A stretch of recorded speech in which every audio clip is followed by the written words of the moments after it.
शुक्रिया बेटी। बच्चे जरा देखना कहीं जमात खड़ी तो नहीं हो गई। जी अच्छा अम्मा जान। मसूद अफंदी घंटों पहले हाथ पांव फुला देते हैं। जल्दी करो, तैयार हो जाओ खातून। जिस दिन शेख मोहतरम की महफिल मुनक्किद होती है उस दिन तो सुबह ही से बेताब हो जाते हैं। शेख साहब बहुत एहतराम करते हैं मसूद अफंदी का। शेख साहब कहते हैं कि वो अगर ना होते तो नालेहान में अखी बिरादरी का ये भाईचारा ना होता।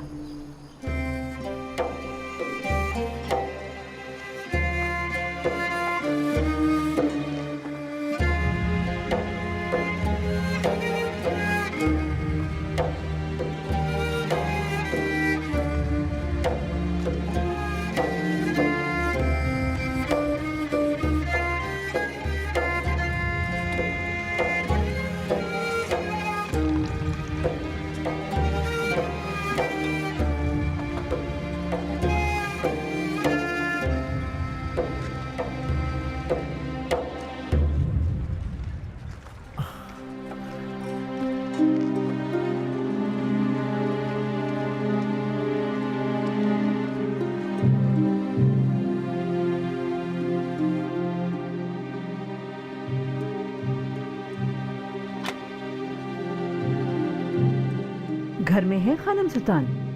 जी बिल्कुल है, अंदर आइए।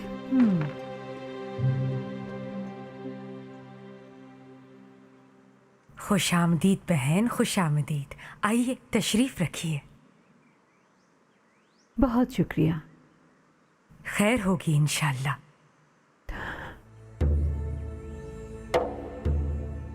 बच्चे जरा ताजा दूध तो ले आओ बहन के लिए, तब तक हम कुछ बात कर लें।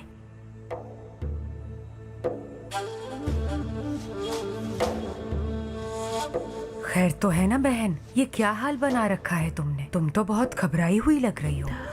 खैर है भी और नहीं भी, बात ही कुछ ऐसी है, मालूम नहीं क्या अंजाम होगा। अच्छा बात क्या है बताओ तो, इतनी तमीज क्यों बांध रही हो? पता नहीं ऐसी बात खुलकर कही जा सकती भी है या नहीं। अरे बहन खुल कर बताओ। एक शैतानी अफवाह खुदा जाने कहां से उड़ती उड़ती मेरे कानों तक आई है। क्या है वो शैतानी अफवाह? मसूद अफंदी ने सुनी थी कहीं, और जब घर आए हैं तो हवाइयां उड़ी हुई थी उनकी। कहने लगे कि लोग बातें बना रहे हैं।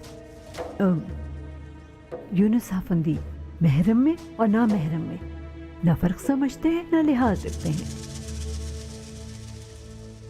लोग बातें बना रहे हैं कि बासिम सुल्तान